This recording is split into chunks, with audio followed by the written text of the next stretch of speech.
하겠습니다. 자, 숲 밖으로 나가서 숲의 모양을 객관적으로 보자는 취지에서 저희가 준비하고 있죠. 코로나19에 대한 주요 외신 보도들 한번 살펴보겠습니다. 일본 NHK 방송사 하마다 아스오 일본 도쿄 의과대 교수의 얘기입니다. 도쿄는 최근 3일간 70명 이상의 감염이 확인되는 등 감염 확대 속도가 빨라지고 있다.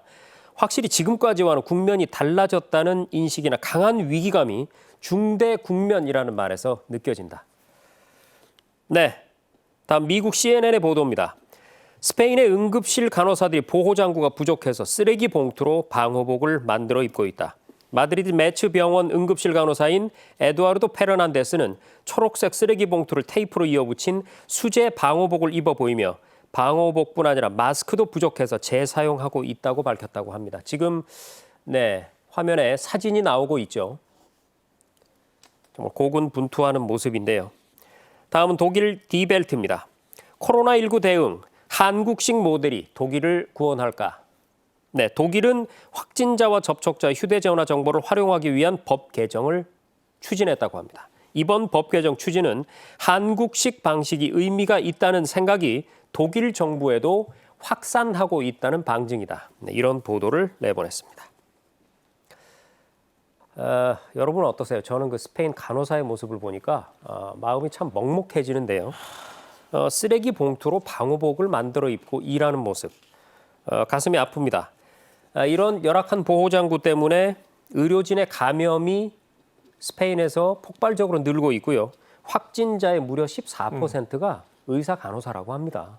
네, 자, 박 교수님, 이렇게 되면은 이게 의료 인력 공백이 굉장히 커지는 거 아니겠습니까? 그렇죠. 이게 이제 악순환이죠. 네. 악순환이 되는 거죠. 이제 초기에 우리나라도 약간 그런 경향이 초기에 있었는데 우리는 빨리 극복을 했고요. 무슨 얘기냐면 스페인 같은 경우는 기본적으로 이탈리아하고 비슷하지만 이게 의료 시설이 그렇게 많지는 않아요. 그러니까 참고로 이탈리아 같은 경우에는 병상 수가 우리나라에 비해서 4분의 1이고 독일에 비해서도 뭐 3분의 1 정도 되기 때문에 평소에는 뭐 환자 수에 맞게 이제 배치가 되고 의료 인도 그런데 기본적으로 이렇게 폭증을 하게 되면 소화가 안 되는 거죠. 네. 환자들이. 그리고 경증 환자, 중증 환자 대구에서도 그랬지만 섞여 있다 보면 기본적으로 감내가 안 내고 그다음에 이탈리아 같은 경우는 아시겠지만 나중에는 연세 많이 드신 분은 죄송한 얘기지만 포기를 하고 나중에 살릴 수 있는 사람만 집중하죠. 어떻게 보면 이게 선택의 상황인 거죠. 그렇죠. 확률적으로 더 살릴 수 있는 만 그러다 보니까 돌아가시는 분이 폭증을 하게 되고 네. 스페인도 상황이 비슷합니다. 그리고 중요한 건 뭐냐면 의료인들이 한 명이 예를 들면 하루에 10분의 환자를 보게 되면 그게 안전하다 싶으면 스페인 같은 경우에는 그 상황이 안 되니까 한 명이 20명, 30명을 보는 거죠. 그러니까 이게 이제 소화가 안 되고 그중에 한 분이 확진자가 생기면 본인이 감염이 되고 또 다른 환자에게 옮기고 네. 의료진을 옮기는 네. 이런 악순환이 됩니다. 그리고 또 하나가 먼저 뭐냐면 한 사람이 의료인이 환자를 많이 보게 되면 본인 스스로 무뎌져요. 네. 그래서 옷을 벗고 입고 하는 이른바 옷이라는 건 방호복을 얘기합니다. 네. 그래서 처음에는 30분, 1시간 이상 하다가 그다음부터는 본인이 너무 피곤한 거예요. 우리도 마찬가지예요. 같은 일 반복하게 되면. 그러다 보니까 본인 스스로 노출이 많아지면서 네. 이 안타까운 게 있지만 지금 거의 15%, 14%가 의료진이라는 거는 그만큼 현재의 의료 시설, 이분들의 피로도, 그다음에 아까 보셨지만 방호복이라 할 수가 없잖아요. 그렇죠. 그래서 네. 악순환이 돼서 이렇다. 그래서 이거는 뭐 전 세계적으로 오늘 뭐 이건 제 희망이지만 G7에서도 이런 거에 대해서도 G20이요. 네. G20에서도 몰아주기, 서로 세계적인 품앗이를 좀 해보는 그렇습니다. 게 어떨까 싶습니다. 네. 자, 일본 얘기로 잠깐 넘어가 보겠습니다. 조금 전에 우리가 일본 NHK 방송의 아스오 교수 인터뷰 내용을 봤는데요. 저는 오비 일학이라고 믿고 싶습니다. 올림픽 연기 소식이 발표되고 그다음부터 도쿄의 감염자가 급증하고 있습니다. NHK의 보도인데요. 도쿄 도지사는 도시 봉쇄를 할 수도 있다. 이런 얘기를 했고요. 자, 최 의원님, 이 급증하고 있는 일본 도쿄의 감염자, 이거 어떻게 보세요? 예, 지금 일본 전체 감염자가 2,100명입니다. 네. 도쿄가 260명이에요. 네. 그런데 지금 문제되는 것은 감염 경로를 아직 파악하지 못하고 있다는 겁니다. 260명에 대해서. 네. 저는 초기에 우리 질본에서 역학조사 이런 얘기 했었잖아요. 그래서 역학조사가 뭔가 했더니 네. 감염 경로를 쭉 찾아서 최초의 감염 원을 밝히는 것이거든요. 감염자를 찾아내는 네. 거더라고요. 그래서 이게 영화 보면 컨저베이션인가 영화 보면 이게 박쥐로부터 감염되는 경로가 박쥐의 뭐 사육 돼지 그리고 그 돼지를 요리하는 요리사 그래서 주인공 여성이 그 요리사와 악수하다가 걸리는 네. 그게 역학조사이더라고요. 그런데 만약에 도쿄에 있는 260명의 확진자가 역학조사가 안 된다면 어떨까요? 네. 전 정말 공포스러울 것 같아요. 그렇죠. 이게 누가 제일 공포스럽냐? 의료진들이. 전문가들이 공포스러울 것 같습니다. 그리고 일본이라는 나라는 사실은 고령 인구 비율이 굉장히 높은 나라라 세계 최고죠. 네, 네. 그래서 최초의 확진자가 나왔는데 그 확진자가 260명이 되고 이 사람들이 어디서 감염됐는지 모른다 그러면 예를 들면 이게 공기 감염인가? 막 이상한 추측들이 막 네. 나오면서 굉장히 불안한 상태이다 보니 도지사가 도시 봉쇄 얘기를 한 것이죠. 네. 그러니까 물론 무슨 벚꽃놀이를 다니고 그런 것이 외부 유입에 뭐 이유는 될지 모르겠지만 일본은 문제가 거기에 있는 것 같지 않습니다. 조용한 감염에 네. 대한 우려가 있는 거죠. 애초에 네. 코로나19를 대응하는 자세가 네. 일본이 굉장히 위험하다고 여러 나라에서 보고 있었습니다. 지적을 했죠. 예, 그리고 진단자 숫자가 너무 적은 것도 불안 요인의 하나였거든요. 네. 그래서 지금이라도 갑자기 극과 극을 달리면 곤란하죠, 정치인들이. 네.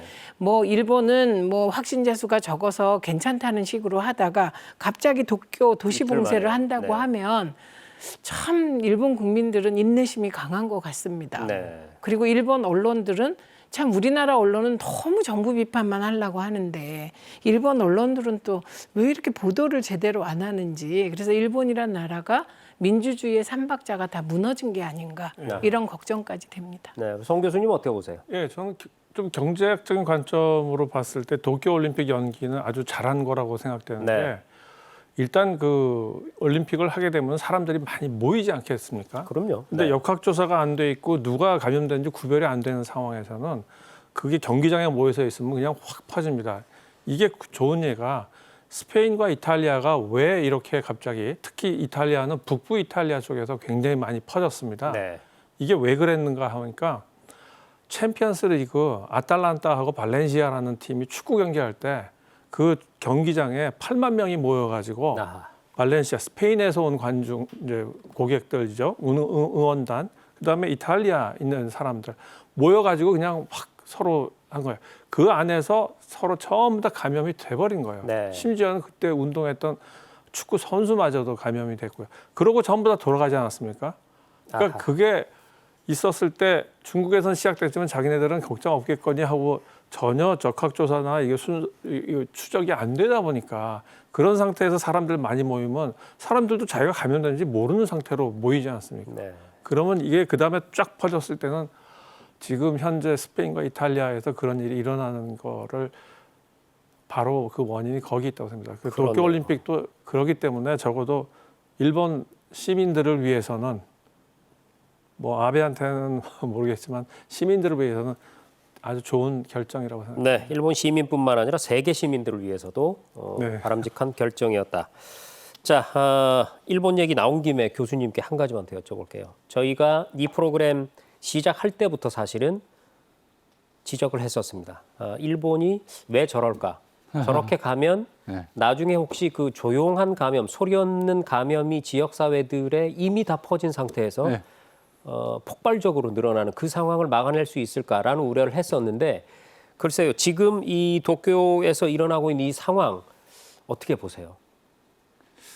이 아직은 뭐 결론을 내리긴 힘들겠습니다. 남의 나라에서 제가 뭐 평가하는 게 적절치는 않은 것 같은데 우선 네. 기본적으로 일본은 보건학적 관점에서 보면 지금 선택을 달리한 것 같아요. 네. 우리나라하고 네. 우리나라는 그물망으로 바이러스를 얘기를 합니다.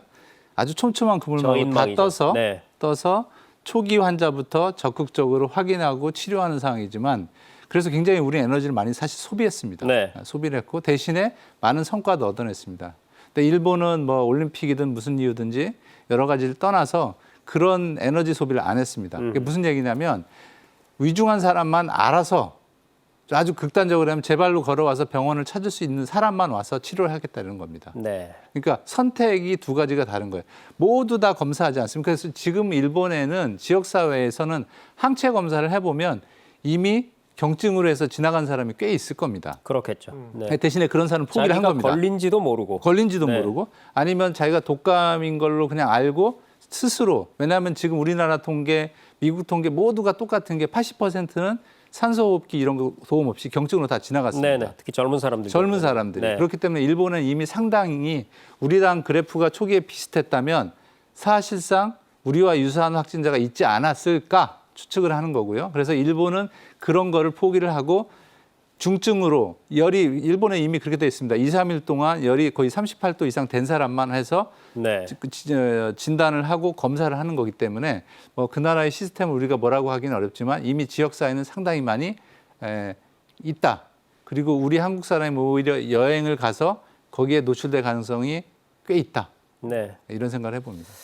자, 일본 국민도 우리에게는 동료 세계 시민입니다. 저희는 절대로 그런 상황이 발생하지 않기를 바라고요.